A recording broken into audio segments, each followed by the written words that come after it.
Great day to be at the beach. So right down that way is where the dock is. And since it's low tide right now, that gangplank is all the way steep. So I'm glad we get to walk this way on the beach. Here we can see the strand line.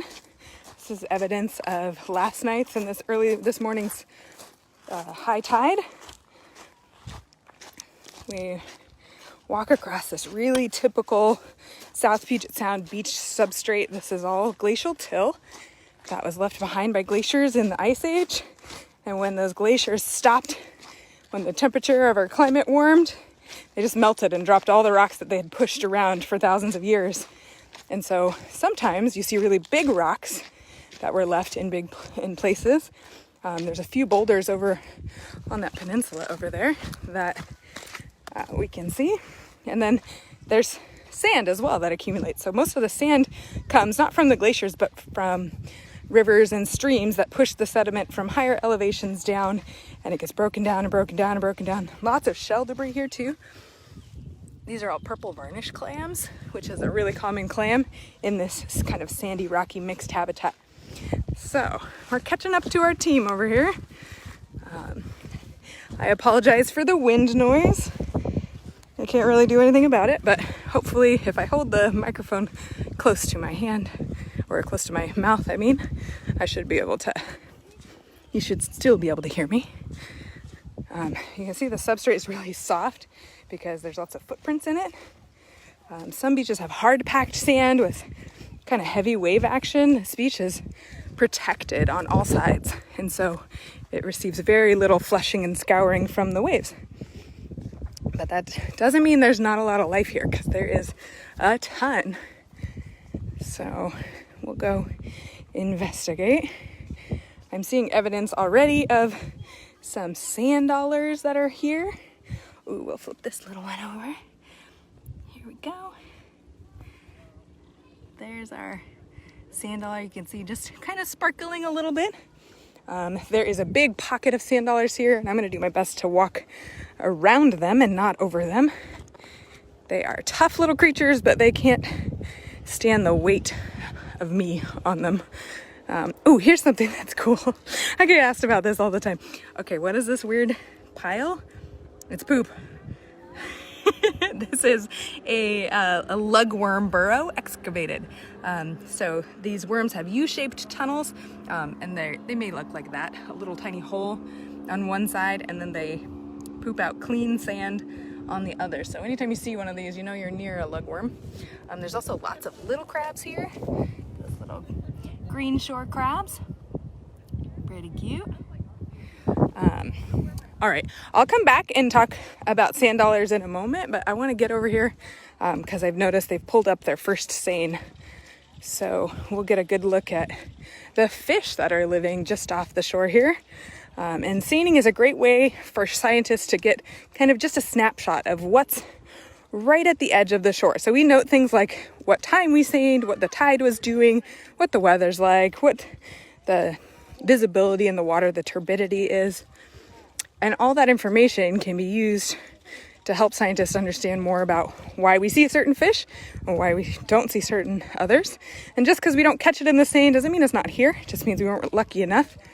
Sorry, I have to kind of go carefully around this section of beach. There are a lot, like thousands of dead sand dollars here, and these are all their skeletons that are left behind.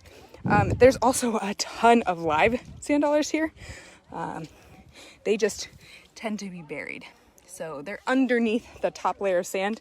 And most of these are juveniles, and this is pretty typical to see a big die-off of lots and lots of baby sand dollars.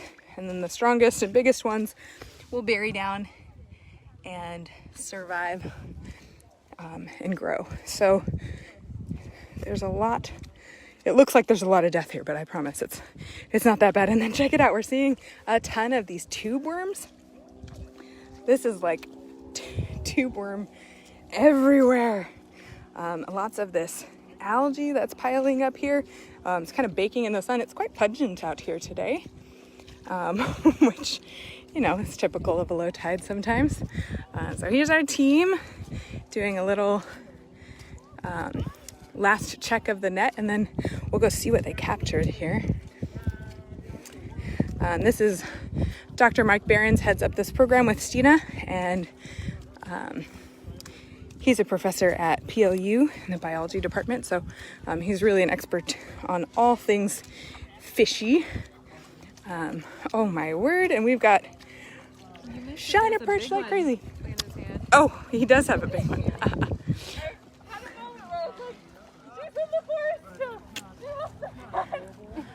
Well, I went one way and then it was a dead end, and I went another way and it was a dead end, and then I went all the way around by the dock. So we made it.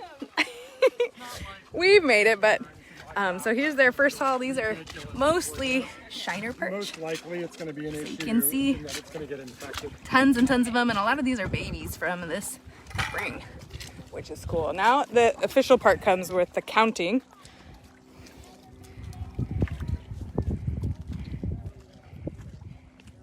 Alexis, did you double check for any of the fish that I threw before you started putting them all in the bucket? This is the hard part. So, if I were you, what I would do is I'm going to go through and get bigger stuff out first, but then you might want to so that you can write Pacific Staghorn Sculpin. Just give it 2 hashtags right now, or 2 hash marks, because we'll get a bunch. So 4, 5, 6, 7, 8. And then shiner perch, let's do adults and juveniles. We've got 1 adult.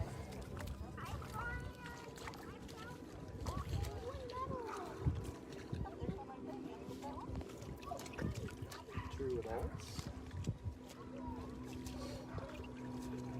Another staghorn. Where'd he go? There's trouble with murky water. It's so hard. This is a pike blenny. P-I-K-E. New word, blenny. B-L-E-N-N-Y. Or snake prickleback. Sorry. Yeah. Yep. Sorry, snake prickleback. Wrong habitat. See, even experts make mistakes sometimes. But then we have more experts to correct them and go, hey, fix it. I'm just going to do my best here. 10, 15,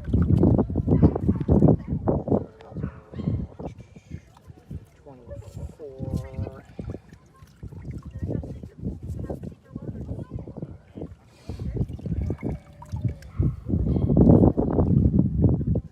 42, 44, 48, 51, Yeah. 55, 59. How come I can't pull them out in ones? 66, 70, 78. Yeah, lots of shiner perch. That's for sure. 5. So it was nice that we had kind of a puddle. Yeah. They're able to be in the water and in the net at the same time.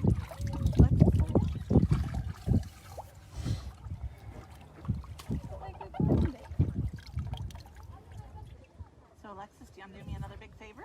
Take the piece of glass that you found and put it on the big rock by the boots, by that other piece of glass we found, and then that way we can take them away with us. We'll cut their feet. Yeah, if anybody's got a guess for a total count of perch in here, it's going to be impressive. 150. And then we've got tidal sculpin. Ooh, cute little one.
zoom out so you can see the whole process. Pretty much everybody stays quiet while Mike's counting because that's the most important part. You don't want to have to start over.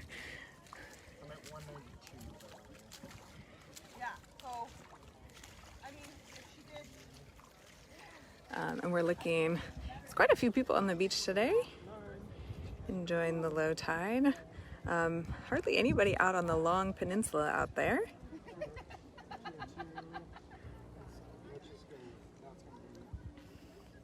So this is a program that we do every summer.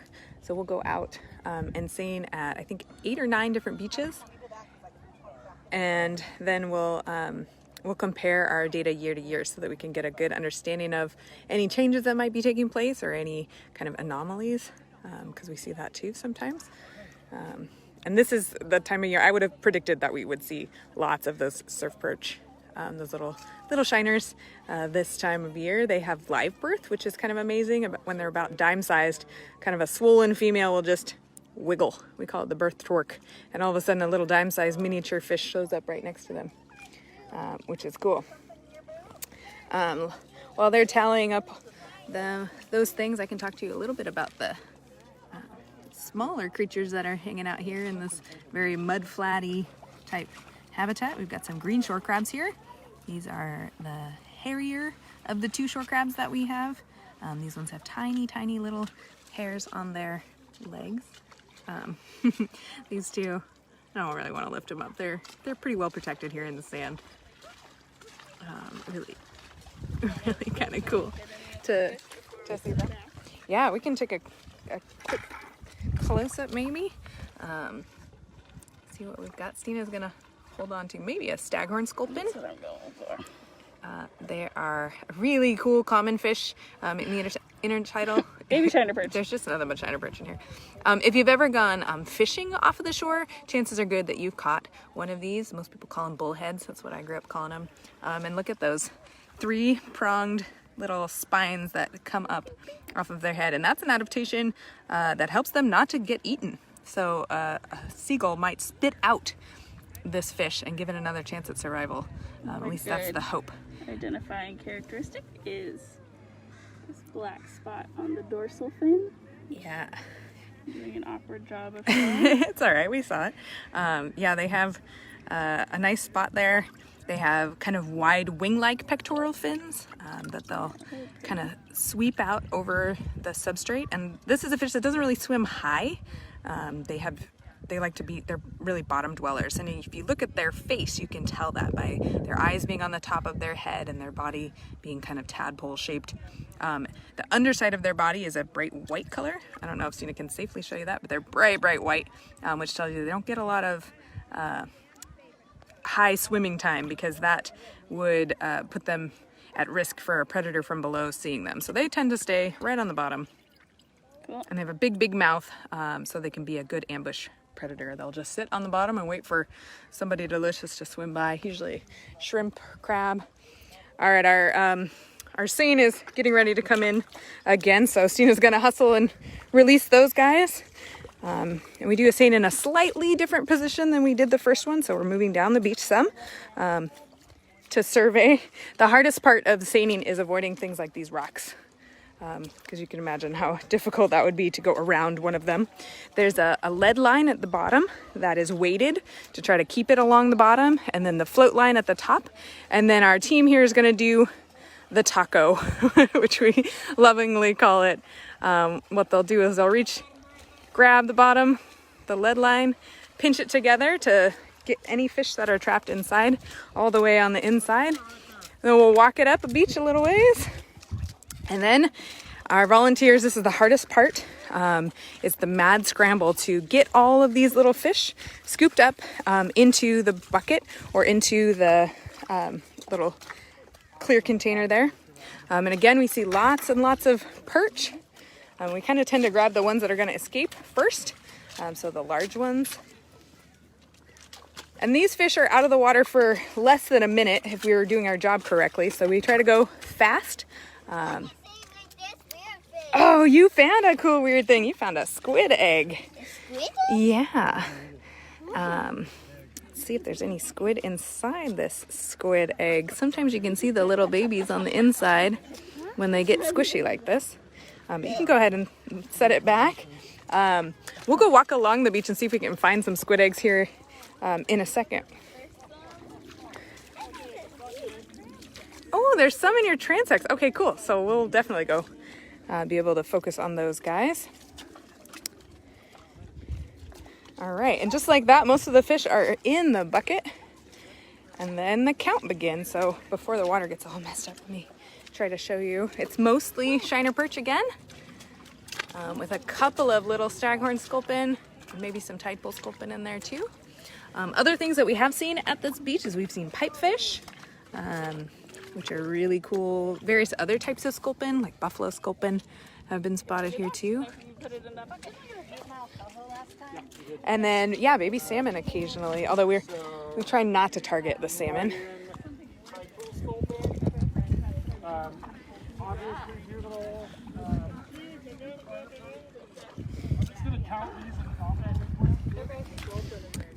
So Mike's doing the shortcut method right now, is where he counts as he releases, which is a little less stressful on the fish. So we try not to stress them more than we need to, which is why we only do seines once a year. If we were out here every weekend seining for fish, they'd get tired of that real quick. We'd catch a lot of the same organisms over and over and over again.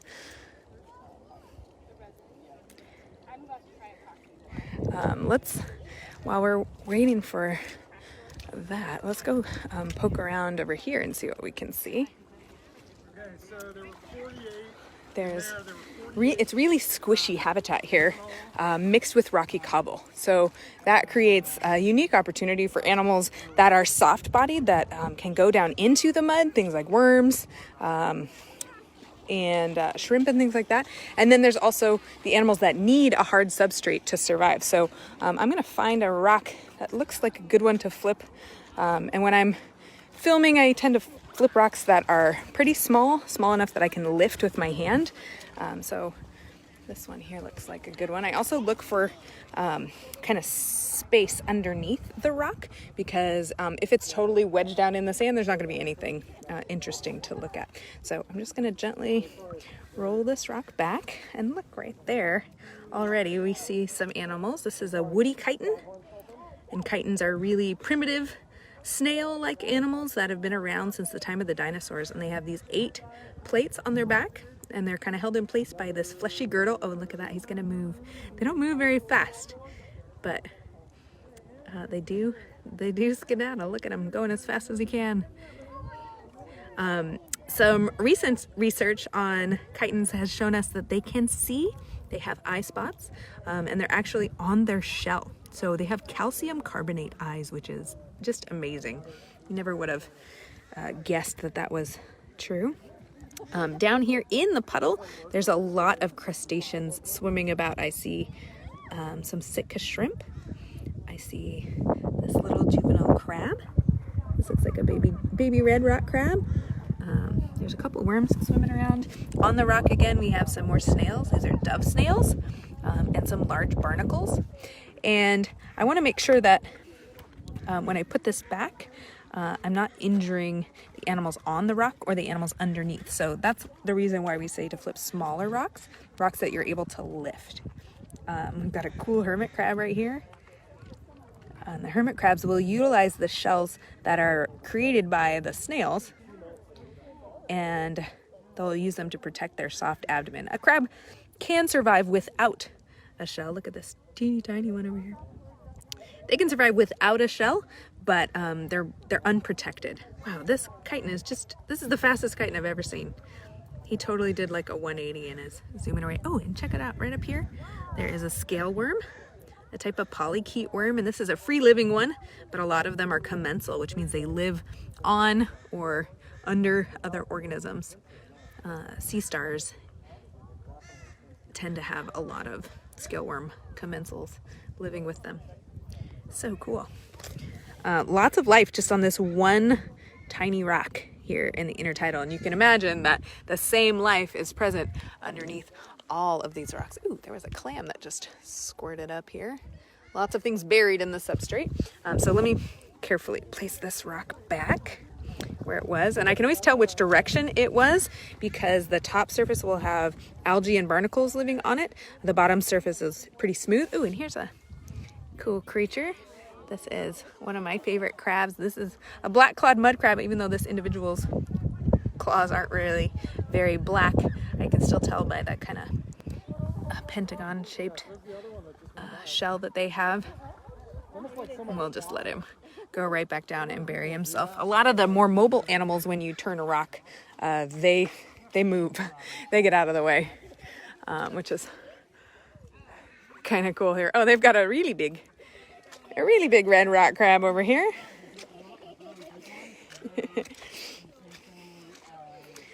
Let's see. Oh, here's a nice. Here, let's talk about this red rock crab. You got it? I can also scoop him up from you. Whoa. Hey there, buddy. Nope. Sorry. Hey there, Mr. Crab. This is a red rock crab. This one's a male. They're a really common species to find in the intertidal zone. Bright red coloration, black tipped pinchers. Here's another one right here. And wow, both of these two are missing a claw.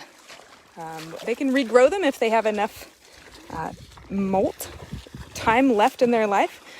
A lot of the mature ones, if they lose a claw at the end of their life, they won't be able to regrow that before they die. But Stina, is that a live cockle right there? It sure is. Oh yeah, a hard cockle that's squirting on Stina. Aw, yeah, this is yeah, right? So this is one of my favorite clams. It's really easy to identify by the ruffles and the heart shape to their shell. It's called the Nuttall's heart cockle. And cockle shells or cockle clams stay on the surface instead of burying down in. And there's lots of cockles. This is like cockle clam central here. There's lots of them. And they're really tough, thick shells with this great ruffles. So I just call them the potato chip clam. So pretty. And this one's even got some kind of blue color to its shell, probably staining from the anaerobic bacteria that's in the mud here. That's what kind of gives most of the beach that low tide smell. But on the top here, you can see this year's growth is bright white compared to the older growth of past years. And they do have rings, but they're not easy to count, which is such a cool clam. And this right here is where the siphon would come out. On the other side, it seals up pretty well, but there's a little gap right up here. So we'll leave the clam right here on the top surface. This is the smaller cockles are often eaten by birds, and so the gulls will often grab them, fly up high, and then drop them on the rocks, or they've even learned to use pavement or people's roofs of their houses. All right, here comes the taco crew here to go forward, and they'll grab that pinch and walk it back, and we'll see what we've captured here. All right, looks like more. Are we going back in the bucket? Our crab narrowly missed getting scooped, but we've got more of the shiner perch, more of the sculpin, starcorn sculpin, and I'm looking to see if we got anything new to talk about. Lots of little babies. So this is I'll walk out a little bit so you can see the habitat that we just seined through, because it looks pretty much the same as the beach here. So not a lot of kelp or algae growth here. It's a really protected area, and the kelp kind of likes a little bit more current. There's lots of algae here. Here's a little bit of kelp, but not a ton. And I'm seeing a few more red rock crabs and other animals. And it's always interesting too. Sometimes when we seine, we catch really large or kind of surprising fish. So sometimes we've caught big halibut or big starry flounder and things like that. But most of the really big things are going to be in deeper water during low tide. So they move out so that they're not going to be eaten by things like an osprey or a heron or other predators that are taking advantage of the tide being pulled back from the beach. And so sometimes we catch them, but it is a little bit more rare. If we were to do seines with a deeper seine on a higher tide, we might see different animals as well. But that gets problematic because of all those rocks up in there. So what I think I'm going to do is head this way down the beach and see what other animals we can see and talk about. If you guys have questions or animals that you're hoping that we come across, go ahead and pop that in the comments. Here's some more great chitons hanging out here. What I love about the chitons is that they are they're active most at night, and so during the day they don't really do much, but they'll come out at night and scrape their radula, their tongue, which is kind of like a chainsaw, and they'll scrape it all against the ground of the rock to eat the algae. They're herbivores, which is really, really neat. So let's walk out a little ways. There's lots of juvenile fish. It's hard to show up on the camera. I'm sorry for that, but there are, as I walk along, I'm scaring, hundreds of little fishies around. I see a couple of rocks here that look like they've been flipped. So I'm gonna go investigate those and see if I can flip them back. This is definitely a rock that's been flipped because it's got species that only live on the underside of rocks and they're exposed here. This is a jingle shell type of bivalve. They have two shells, and one fits flush with the rock and the other one kind of bulges out just a little bit. And when the animal is feeding, they open their shell just a little bit, a couple millimeters or so, to pull in the plankton in the water. But this right here, these are the remains of midshipman eggs. Now, these eggs could have hatched already before this rock was turned, but what more than likely happened was it was turned and then the eggs were eaten. So they're really nutritious food for birds and crabs and things like that. When they're underneath, they're hidden and protected by the male who guards them during the low tide. But a rock like this, way too big to be flipped. So I'm gonna try to flip it back just so that I can try to save the animals that are on the top that are now smushed down into the mud. So give me a moment to try to safely do that. There we go. So this chiton would have been more at home on the smooth side of the rock. These barnacles, I think, are happy to not be in the mud. They can't survive. They can't open their shells and eat. And then there's some animals here in the puddle as well. Lots more of those dove snails and things like that, which are pretty neat. All right. So what I think I'll do is head kind of up and around, and then we'll kind of wrap up our broadcast here today. We will be live on the beach again tomorrow for kind of the last good low tide of this low tide swing, and then towards the end of August we'll be back as well. So here you can see these little pipes here. These are markers for the oyster recruitment survey. There's a few of them all throughout the beach. That helps us to understand how Japanese oysters are reproducing in the area and how our native oysters may also be reproducing too. So let's see, lots of good things. Oh, here's if I can get close to it. Here's a jingle shell that's open and feeding. See that red right there? There's the live animal there. That's eating. And I noticed a little something here. So I might just probe down into the sand. Nah, nothing. Probably a footprint. You get good at reading the kind of footprint of the sand and the marks that other animals leave behind, which is kind of cool. All right, so we're gonna kind of walk and investigate this direction.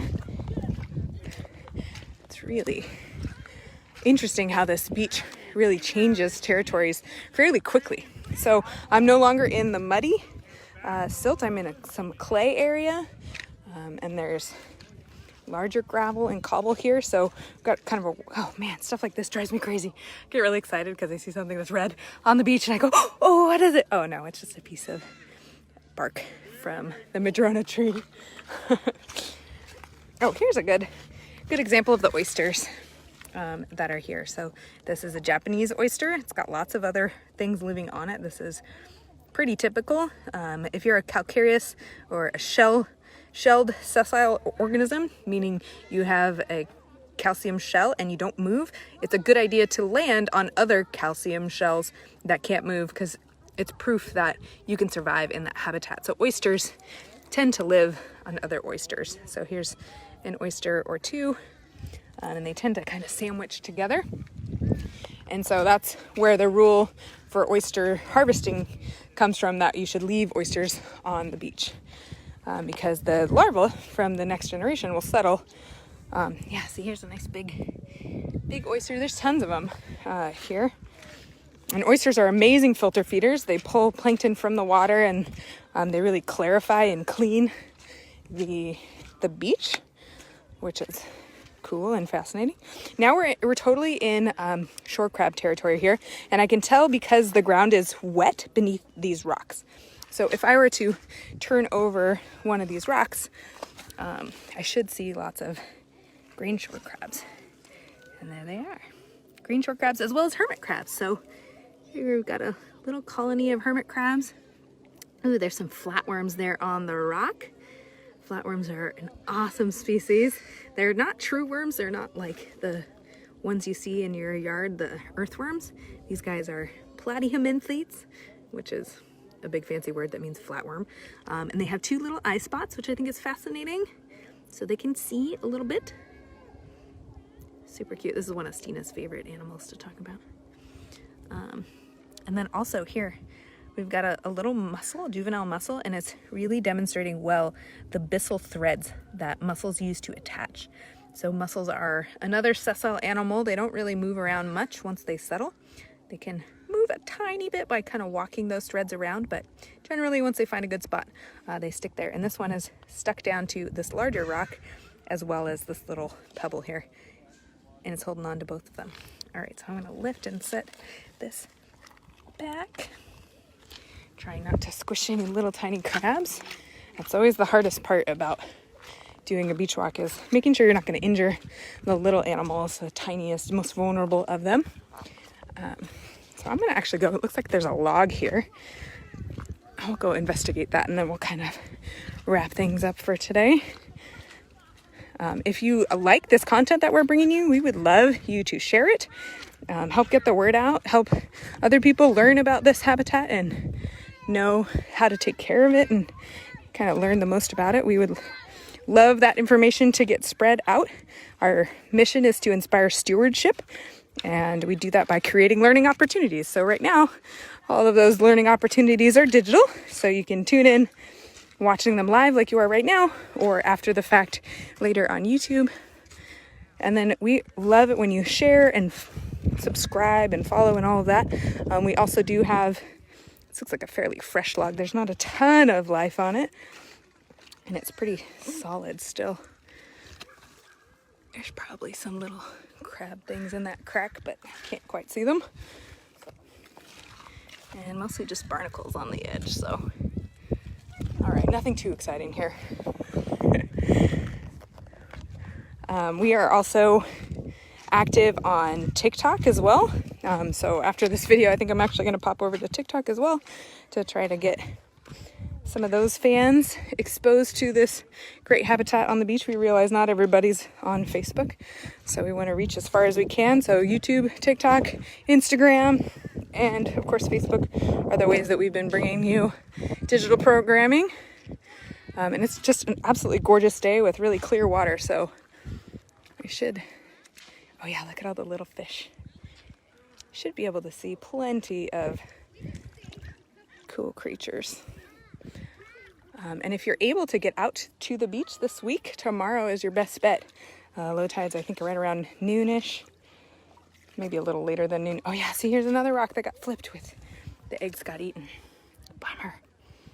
So if you see people at the beach flipping large rocks, and we usually say rocks the size of your head are safe to flip because you can easily put them back, do your best to kind of educate the other people around you, especially you kids. Adults have a really hard time ignoring children when the children are right. Oh yeah, this one's been flipped for a while. Lots of mud, but it looks like those barnacles are still alive, so hopefully we saved a few. All right, well, we'll wrap things up here. Thanks for tuning in with us today. I'll leave you with this beautiful red rock crab meandering about and all this school of shiner perch. In the rockier habitat, the water gets a little more clear, so you can see really well these cool creatures. And I'm not going to handle this one because that's some very serious claws on that one. So thanks for tuning in today. We appreciate, again, all the love, all the shares, all the donations that you give to us. Hope you guys have a great rest of your week.